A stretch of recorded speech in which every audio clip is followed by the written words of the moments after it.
Hello, and welcome to another episode of the Los Angeles podcast of Anaheim, a semi-daily audio blog for all things Angels baseball. This is the Game 2 wrap-up, and it's a better one than yesterday. It's a good one, the first win of the season for the Los Angeles Angels of Anaheim, and it was a thriller, a late-inning, come-from-behind win with Danny Espinosa providing all the heroics. In case you didn't watch the game, and you probably should, the Angels started out slow. Matt Shoemaker was the starting pitcher, and he was uneven, I guess you could say. 5 innings, 4 hits, 2 runs, 3 walks, 2 strikeouts, 99 pitches, and 2 of those went over the fence. Ryan Healy got him in the first inning. Jed Lowry got him in the second. And it just seemed that Shoemaker was a bit too amped up, that his fastball and his fastball stayed up and his sinker wasn't sinking. There were a lot of loud outs. There were a lot of line drives. He seemed to have a hard time just finding the strike zone. He was just up and around all over the place. There was a scary moment in the 4th inning. Stephen Vogt hit a line drive right back up the middle, hard ground ball, and Shoemaker, everybody remembers him taking the line drive off of his head and him having to have brain surgery in the offseason. Vogt hit one hard up the middle. Shoemaker turned away and it kind of brushed his body, went up the middle, and Vogt was out at first base. Simmons fielded the grounder and threw him out. And immediately after, you had a couple teammates go up and check on Shoemaker. Martin Maldonado came out of the catcher slot to give him a few moments just to collect himself. It was a scary moment, and you knew, everybody in the booth and on the field knew it, that something like this was going to happen inevitably. Shoemaker's a major league pitcher. Major league batters are going to come up through the box every once in a while. It's hard to tell if Shoemaker was affected or not because he was already erratic before then. Jed Lowry was the batter immediately after, and he put a line drive in the right center alley. But it's impossible to say if it's Lowry with a good piece of hitting or if Shoemaker was affected by and shaken up by the comebacker. Either way, though, nobody scored that inning, and he seemed okay for the rest of that inning, and he had a 1-2-3 5th inning, after which they pulled him. It wasn't a great outing for Matt Shoemaker, but it wasn't terrible. He really fought through his wildness, and he kept his team in the game, and that's really all you can ask for, especially when your guy doesn't have his best stuff, best command for the night. Shoemaker had a 3-2 lead when he left the game. For the Angels, they got all those 3 runs in the second inning, and this was one of those nights where in the first game, the bottom of the lineup we talked about yesterday, 1 for 15 with 8 strikeouts. Tonight, different story. In the second inning, Jeffrey Marte played first base instead of C.J. Cron tonight, and he led off the second with a walk. Then Cameron Maybin base hit his first base hit as an Angel on his birthday tonight. And then Andrelton Simmons singled to load the bases. Espinosa flied out to shallow right, but then Martin Maldonado with a single to right scored 2, and then Escobar followed with another single that plated another run. And those were the 3 runs that Matt Shoemaker was holding on to when he left the game. It was he had given up the 2 solo shots. It was 3-2, and it actually turns into 4-2 in the bottom of the 5th inning. Mike Trout hits a triple down the left field line, scores Cole Calhoun. So at which point Mike Scioscia goes to the bullpen, and then shenanigans ensue. Blake Parker comes in, and he has a clean 6th inning, but in the bottom of the 7th, he gives up a leadoff single to Lowry and then throws a wild pitch. He gets a strikeout from Trevor Plouffe, but Yonder Alonso singles, and Lowry scores, and that's it for Parker. So Bud Norris has brought it into the game, 4-3, man on first. Now, I'll be honest, I think the best thing about Bud Norris is his pitching, and his pitching freaking sucks. I don't like his act. I never have, not with Houston, not with Baltimore. But he's just one of those guys who is so sure of himself that he's got to tell you everything about him while poo-pooing everything about you. But, he's such a good and stand-up guy, he just can't stand to let anybody get away without knowing where he stands on any issue all the time. So, anyways, I'm not thrilled that he's on the Angels. I'm less thrilled that he's pitching for the Angels because he comes in with a man on first. Simeon doubles. Alonso goes third. So second and third. And then Rajai Davis triples down the right field line. Triples past Jeffrey Marte, who gives a great effort. Ball goes just off his glove. Alonso and Simeon score. Now Davis, of course, blazing fast. He goes to third on the base hit.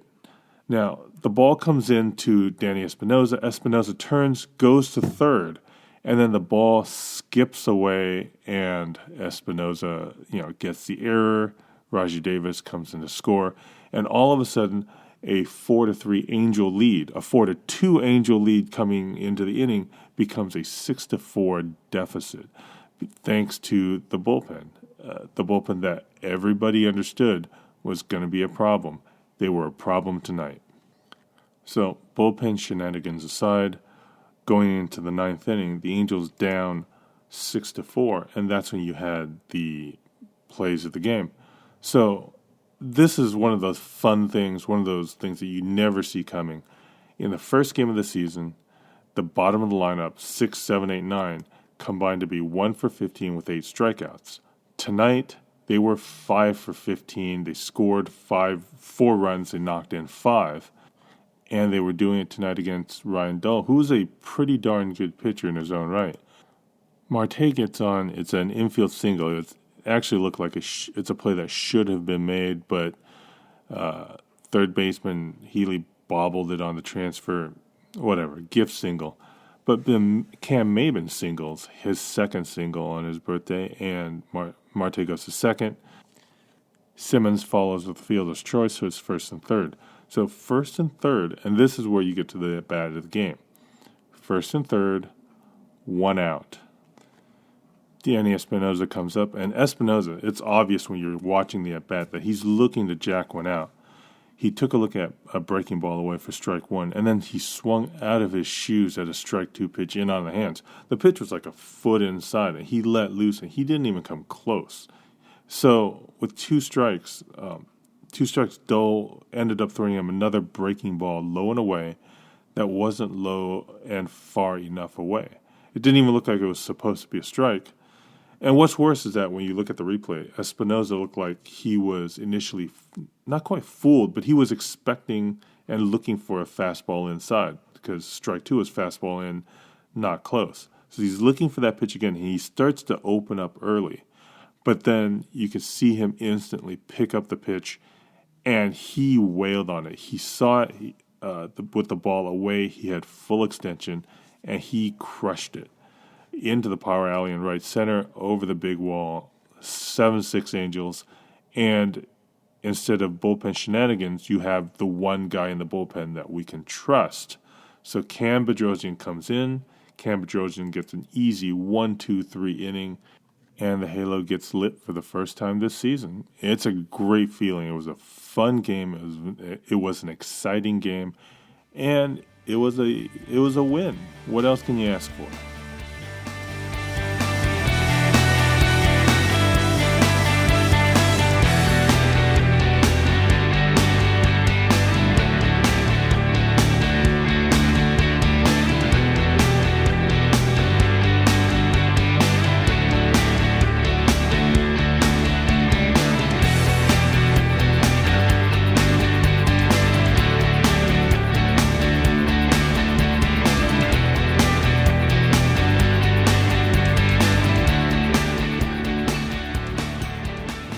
Looking towards Game 3, the A's are going to be throwing Jarrell Cotton. Just turned 25 years old this January, fresh off the farm. He didn't pitch a lot in the majors last year, but like Kendall Graveman in Game 1, like Sean Manaea tonight, Jarrell Cotton is young. He throws in the mid-90s, and he's one of those guys that could really develop into something with some experience and some good coaching. He was a Dodger prospect and came over to Oakland in the Rich Hill trade last year. He actually got his major league debut against the Angels last September. 6 1/3 innings, 2 hits, 1 run. The prospect towns over at 2080 Baseball, they have him more as a middle rotation starter, but I actually think he could be better than that. He is going to be going up against Garrett Richards, and this is going to be Richards' first start of the season, of course. He is coming off a pretty solid spring. It doesn't really matter what his numbers in the spring are. The numbers that matter are he's hitting 97 on the gun, and he's healthy. So you can expect him tomorrow to throw maybe 80 innings before they pull him. If he can get 5 innings out of that, or maybe even 6, that would be great. You can't expect the Angels to allow him to go any more than that, at least for the first part of the season, until they know for sure that they can trust his health. And that's going to be the thing. That's going to be the thing with Richards all year, is how healthy is that stem cell repaired right elbow. This is a 4-game series, so Richards goes in Game 3, and then Game 4 is going to be a day game on Thursday with Tyler Skaggs starting for the Angels then. After the Thursday game, the Angels will fly home for the Friday home opener in Anaheim. As of right now, Jesse Chavez is scheduled to start. Really exciting, right? Ricky Nolasco is starting opening day. Jesse Chavez is starting opening day at home. Meanwhile, the 2 guys that everyone cares about, Shoemaker and Garrett Richards, are on the road somewhere hoping to try to get well. But, that's just how it goes. There's no reason to look too far ahead at this point. I mean, it's only Game 2. First game, all you had was a top-heavy offense that turned nothing around. And then in the second game, you had the back end of the lineup really come through, steal victory from the jaws of defeat. One fun thing to note is that Mike Trout has 3 hits so far this season, double, triple homer. So, he is what he is. As the week goes on, especially in Game 3, you know that Richards isn't going to go deep, so the bullpen's going to be called upon to try and help out. The bullpen has not been good the first 2 games, but we knew that was going to happen. We knew that the bullpen was going to be weak. But we didn't think it was going to be a disaster, or at least I didn't think it was going to be a total disaster. So, maybe like the back end of the lineup, they're going to turn it around at least for a game or 2. The one thing we can say is that Cam Bedrosian looks as good as he did last year when he was going 40 innings and not allowing anybody anything. So I know that some people are a little nervous. They like the save stat. They like the closer label. And they're worried that because Houston Street is on the shelf that the Angels don't really have a closer. The Angels do have a closer. Bedrosian is the best relief pitcher in the organization, and that includes Houston Street. So the one thing the Angels don't have to worry about is the guy coming into the 9th inning with a small lead. That guy's Bedrosian. I'm very happy with that. It's the bridge guys. It's Parker and Norris and the innings that they're going to have to pitch. It's Bailey and Ramirez and the innings they're going to pitch. I am frightened for those innings. So, it's incumbent on guys like Richards, on guys like Shoemaker, Nolasco, Skaggs, to chew up 6, 7 innings as often as possible. But, that's going forward. Right now, Game 2 is in the books. It's a win, first win of the season, hopefully the first of many. And we'll see what happens tomorrow night. Thanks for listening. I'll talk to you soon.